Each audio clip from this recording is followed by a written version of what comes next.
Bonjour, l'objectif de cette vidéo est de vous donner des exemples d'utilisation du résultat important sur les angles d'un triangle. On rappelle que dans tous les triangles, la somme des angles est égale à 180 degrés. Regardons cette première série d'exemples. Vous avez un tableau avec en première colonne la nature du triangle, c'est-à-dire si le triangle est quelconque, isocèle, équilatéral ou rectangle, puis les trois colonnes représentant les trois mesures d'angle pour chacun des triangles. Dans l'exemple du petit a, on a affaire à un triangle ABC qui est quelconque et on vous donne la mesure de l'angle au point B qui est de 75 degrés et la mesure de l'angle au point C qui est de 40 degrés. Sachant que la somme des angles est égale à 180 degrés, il suffit donc de faire 75 plus 40 qui vous donne 115 et 180 moins 115 qui est égal à 65, donc 65 degrés pour l'angle au point A.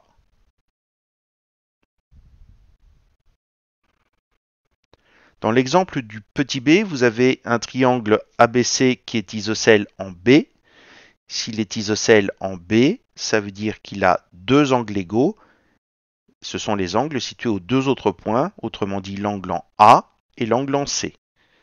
Ici, on connaît l'angle au point A qui est de 50 degrés, donc l'angle au point C sera aussi de 50 degrés. Sachant que la somme des trois angles doit être égale à 180 degrés, donc on a 50 plus 50 qui est égal à 100, et 180 moins 100 qui nous donne donc 80 degrés pour l'angle au point B. Dans notre troisième exemple, on a ABC qui est un triangle équilatéral et on vous donne aucune mesure d'angle. Rappelons qu'un triangle équilatéral a trois côtés égaux, mais il a aussi ses trois angles égaux. Donc comme la somme des angles doit faire 180, il suffit donc de diviser 180 par 3 pour obtenir la mesure de chacun des angles de ce triangle, et donc on obtient des angles de 60 degrés.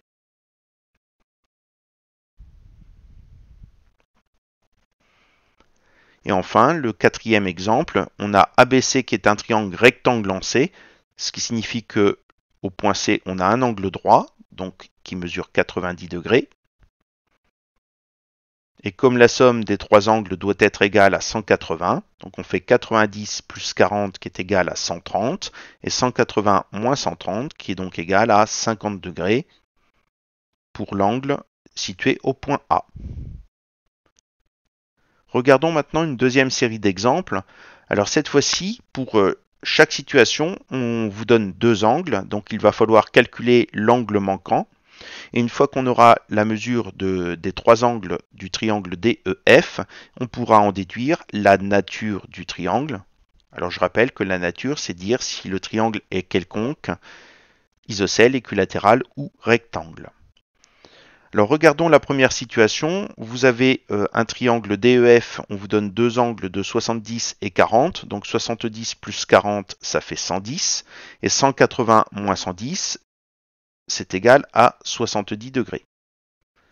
On constate que donc le triangle DEF a deux angles égaux. Et ce sont les angles au point D et E. Ça signifie donc qu'il est isocèle et isocèle en F.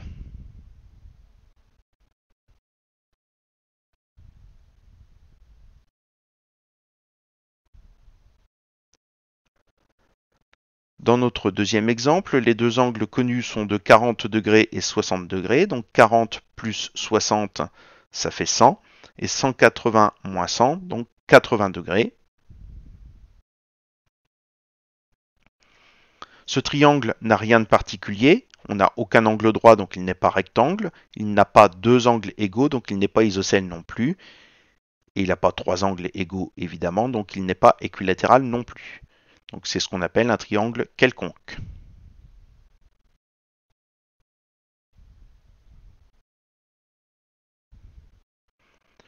Dans notre troisième exemple, nous avons deux angles de 60 degrés, donc 60 plus 60, ça fait 120, et 180 moins 120, c'est égal à 60.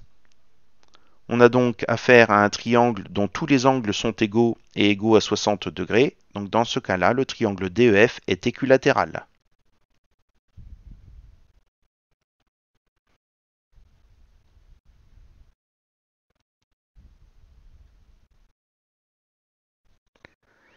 Et enfin, dans notre dernier exemple, on a un triangle dont deux angles sont donnés de 90 degrés et 50 degrés. Donc 90 plus 50, ça fait 140. 180 moins 140, ça fait 40 degrés.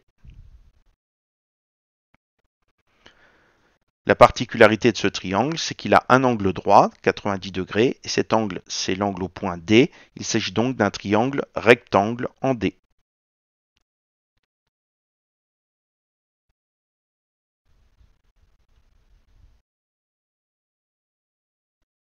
Donc voilà pour cette deuxième série d'exemples sur l'utilisation de la somme des angles d'un triangle.